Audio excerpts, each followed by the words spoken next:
Warframe, the free-to-play sci-fi action RPG, has carved its niche in the online gaming landscape, with its unique blend of fluid combat never before seen in many MMOs in its time period, customizable warframes in an ever-expanding universe which has been expanding since its release in 2013. By this time in 2024, or almost 11 years later, this game continues to evolve, offering a compelling experience for both seasoned players and newcomers alike. But in this video, I actually want to see if Warframe is still worth playing 11 years later. I did make another video like this about 2 years ago, so when I came back into this game, it felt new and refreshing. I kind of been in and out of it throughout the 11-year cycle. But let's go into the overall gameplay just so I can show the new players what it's like hopping into Warframe.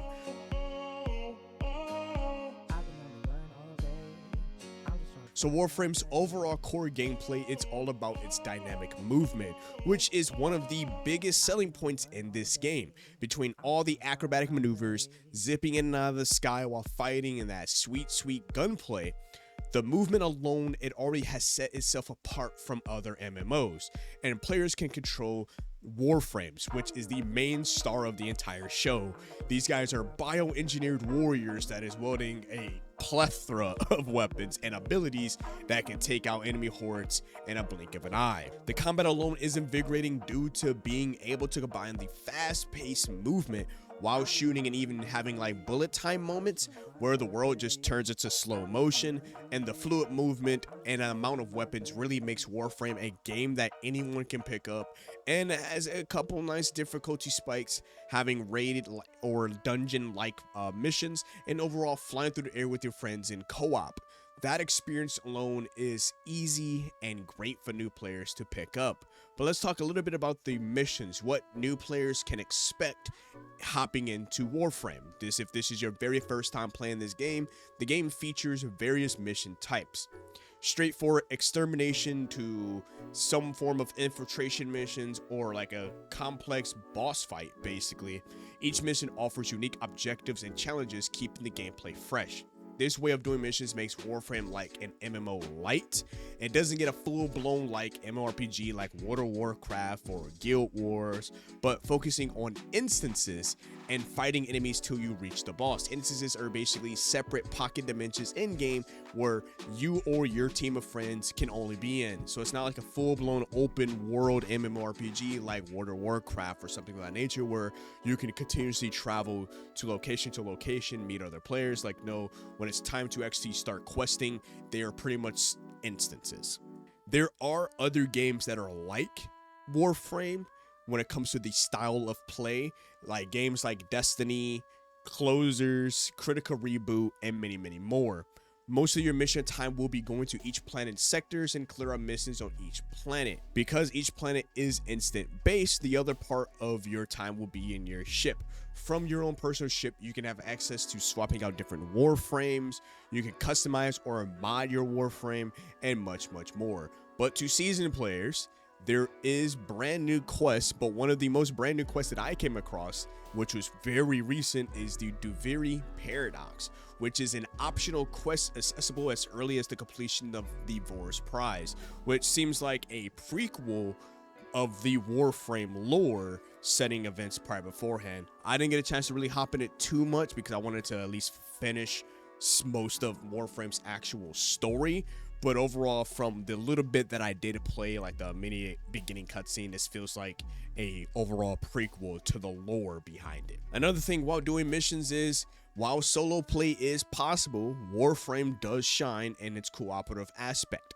Like I said, while talking over the combat of Warframe, Warframe's MMO aspects really does the game justice when you squad up with friends and you're all just zipping through space while handling hordes of enemies.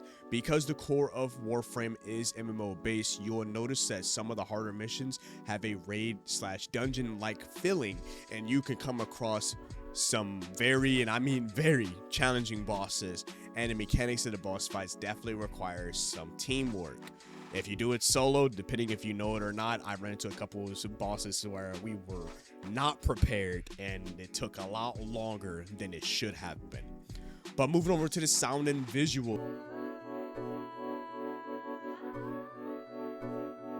Warframe soundtrack sets the mood perfectly with this pulsating techno beat during action sequences or atmospheric ambience in the calmer moments. Sound effects are equally impactful that it emphasizes the power of weapons and the abilities of the Tenno. The game boasts a unique sci-fi aesthetic which blends a futuristic technology with some forms of organic elements. Like you'll notice that like some of the enemies, like they have very human, like a human nature to them, but you could tell that with technology they just have taken over body, kind of like cyberpunk in a sense. But there are quite diverse environments. Like I love checking out the different areas and the different sectors and missions to go across, because each location is beautifully well designed, from like the lush alien landscapes to spaceships kind of crashed around, thrown around. It definitely does provide a visual variety and immersion in the game. Warframe consistently receives graphical updates with, you know, new textures and lighting effects and visual enhancements that further enrich the experience. Like I said, this game is 11 years later. This game looks phenomenal for a game that is 11 years old. Now, when you think of older MMOs that came out in similar time periods, you can definitely tell that some of them are dated. So if you think of World of Warcraft, people are like, man, this game could definitely use a huge graphical bump. The World of Warcraft still looks like it did back in 2004. Even though there's some updates, it just still could do with a nice little facelift. I know I've seen a lot of people say that. There's other games, of course, old school RuneScape still looks like how it was back in the early 2000s, and the list goes on and on and on. But over the years, from 11 years, I feel like I have noticed a direct shift from when I used to play Warframe back almost 8 or so years ago, and how the game just overall just looks amazing in 2024. Moving on to overall looks, we have the customization of the Warframe. So the heart and soul of Warframe lies in its vast customization options. Players can acquire and upgrade numerous Warframes, each with distinctive playstyles and abilities. My favorite that I've been playing so far is the Volt. I definitely like the speediness of them. I definitely like using all the electricity. But overall, you know, there does require some form of microtransactions, but you can pretty much just grind your way through it. You can be able to get the different Warframes and Tennos that you need. Additionally, an extensive mod system allows for customization of the weapons and Warframes, which tailors them to the individual preference. So if you have a particular build that you're more fond of, then you can be able to get mods that helps out that given build. The overall customization really outshines a lot of games. New players will be absolutely happy if you're heavy on that customization.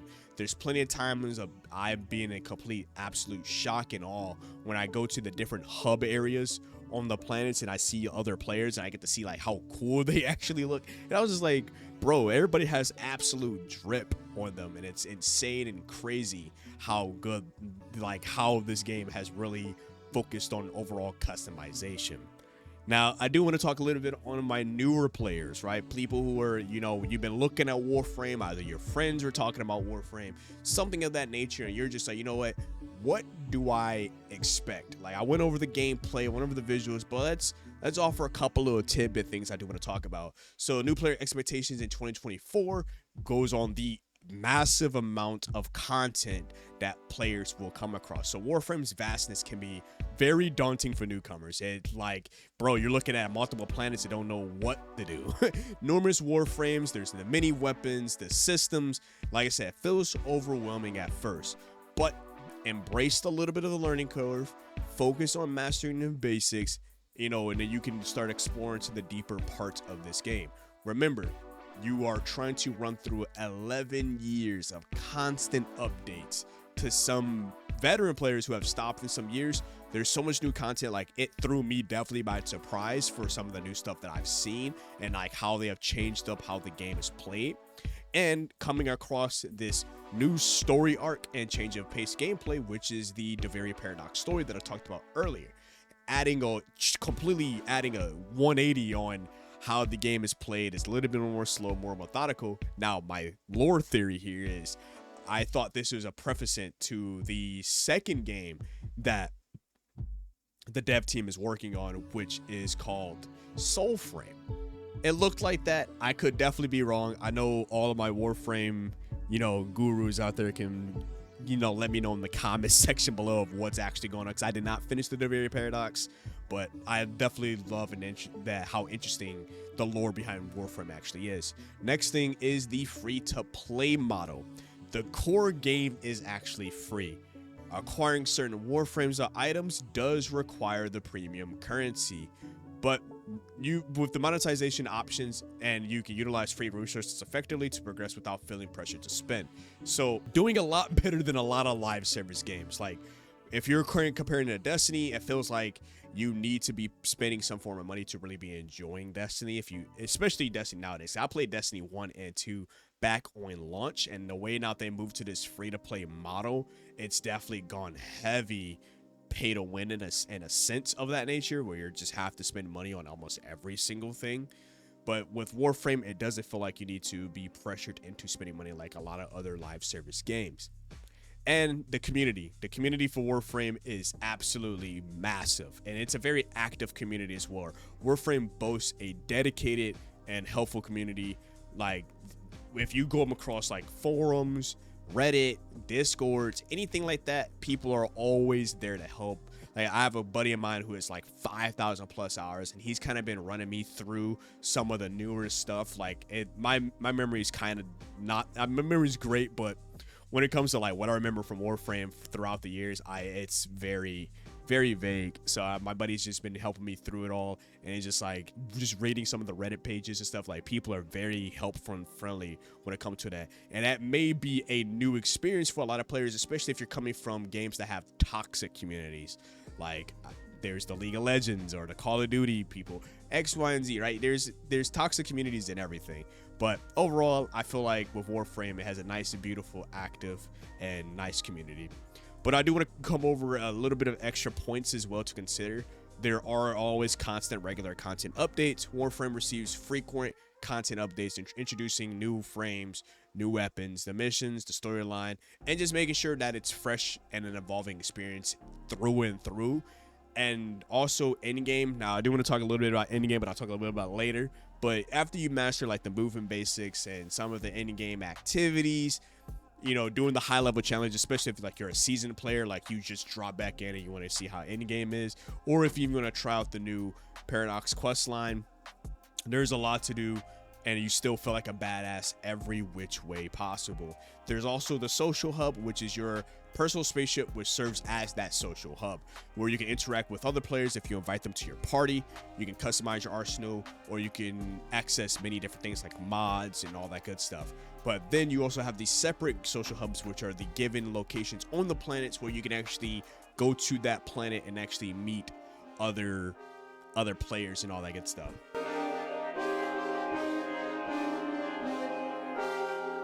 But these core aspects of Warframe, new players can approach the game with confidence, and even seasoned players can hop back in with confidence, jumping right back where you started on your last point in time while playing. But I feel that the game is still captivating for seasoned players, and go on a rewarding journey with your friends, wreaking havoc, performing awesome acrobatic moves in the process. You literally feel like a badass the entire time of playing this game. Remember, the key is to explore different Warframes and builds, enjoy the dynamic action and vast customization options that Warframe offers. Overall, I haven't got a chance to do in-game content, but from the friends that I have that has sunk 5,000 plus hours, reading some of the forums, watching in-game content on YouTube, just overall just doing research, I've noticed that this game really don't have in-game. And from a lot of other people, they don't think it has an in-game either. Like when you reach in-game, you're just a god. You're a god tier space ninja that can do whatever he please, and I've seen somebody say you either one shot an enemy or you get one shot and you just become a badass. Like there's so much that comes around with Warframe. You just feel like an awesome space ninja, which makes me excited for Soulframe, because with Soulframe, it's completely swapping that. You're not this fast-paced acrobatic space ninja. You're this more slower, more methodical, more Dark Souls-y type of character. Like I said, I stopped playing throughout the years, and the game still feels fresh as ever in 2024. But it definitely does have its core gameplay loop, which is just the drop in, do the mission, start wall running across things. You start flying throughout the air. You're shooting your bow and arrow, your kunai knives, your SMGs, your pistols. Like, overall, you are just having a blast. Not to mention the content that they have fed you guys for the 11 years. It's enough to really sink plentiful amounts of hours in. Even in 2024, I still like Warframe still holds up, and I'm actually very excited to see their next project, which is Soulframe. I want to see if Soulframe can have that same vast and like massiveness that Warframe has covered throughout their 11 years. But I don't know what you guys think about Warframe. When was the first time you played Warframe? Are you excited to hop back into it? Have you stopped playing it? Let me know in the comment section below. Hopefully my video was to be a nice little guide to like get you guys into it, because I finally hopped back in it 2 years later, and I'm loving the amount of time that I'm spending it in. I'm loving all the new stuff that they've added, and it just feels fresh while being on PC. But I don't know what you guys think about it. Let me in the comment section below. Make sure to like the video. Helps out a lot. Make sure to subscribe too. Your boy's on his way to 1,000 subscribers. We're really trying to hit that goal. I'm trying to at least hit it by April at least. But as always, it's been your host, KSDTV, here at Chaotic Inc., signing out. Peace.